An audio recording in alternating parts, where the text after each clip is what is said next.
Skyjan the Icon here, and I got a story for you.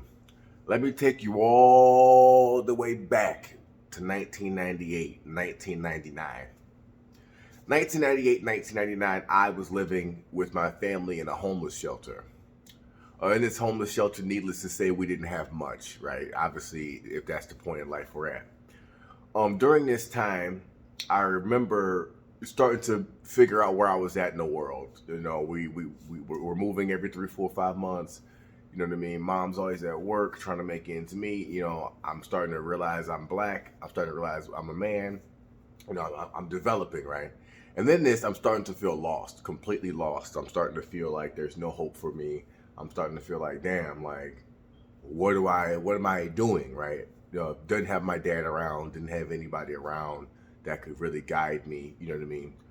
That being said, there was this moment I had that changed my life, and it made me realize that I wasn't alone in this life, right? That we're all going through something. And that moment was in 1998, 1999. I am outside playing with other children who were at the shelter and other children within the neighborhood. And someone's radio, I don't know whose radio, but it played Jay-Z Hard Knock Life. And when that song came on, I immediately felt like I wasn't alone. When Hard Knock Life played,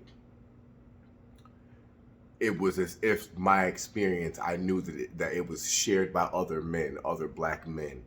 And this feeling was repeated back to me because the children's parents who were there, and the radio was so loud, you know, we're all listening to this song together. They gave this stamp of approval to me. It was a certain nod that you get from an older person, an adult. You know what I mean? They give you that, you know, that look, you know, and that affirmed to me like, oh, okay, you know what I mean? It's the hard knock life, for right. And as I get older and I listen to that song, and I go back to that moment in my life, and he says, if my situation ain't improving, I'm trying to murder everything moving. And that speaks to such the survivalist mindset that you must have for a lot of us, especially when you're black in America and you're developing. Man, amazing. Now, I'll tell you this story to tell you a different story, right? That's the necessity of black art.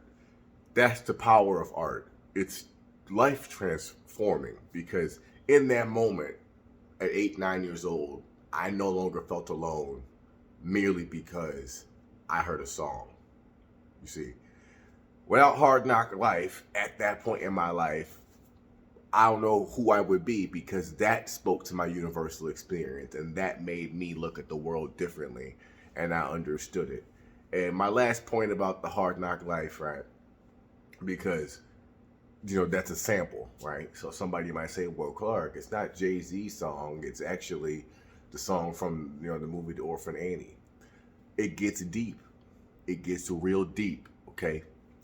If you want to take the approach that it's from Annie, okay, Annie was an orphan. Black people are the ultimate orphan in America because we are neither African nor are we American, right? We're African American, right?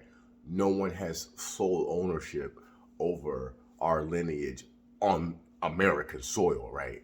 Former slaves, and then we come from areas in Africa that we don't know, right? So I only say that to say Jay-Z sampling Annie is deeper than the surface because he sampled an orphan, right, in an orphanage, right?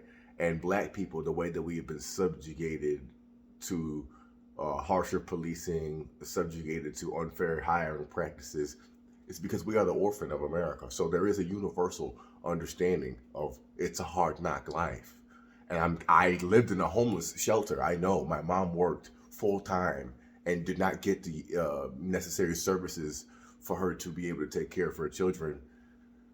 You understand, like it gets deep, you know what I mean? So Hard Knock Life by Jay-Z completely opened my eyes to the power of art, the necessity of the black experience to be expressed through art. And if you made it to the end of this video and you want to hear me talk more like this, I am hosting an event in Joliet at the Joliet Area Historical Museum. You can catch me there on February 18th. I'll be there with several other artists. Other than that, thank you for your time. I appreciate it.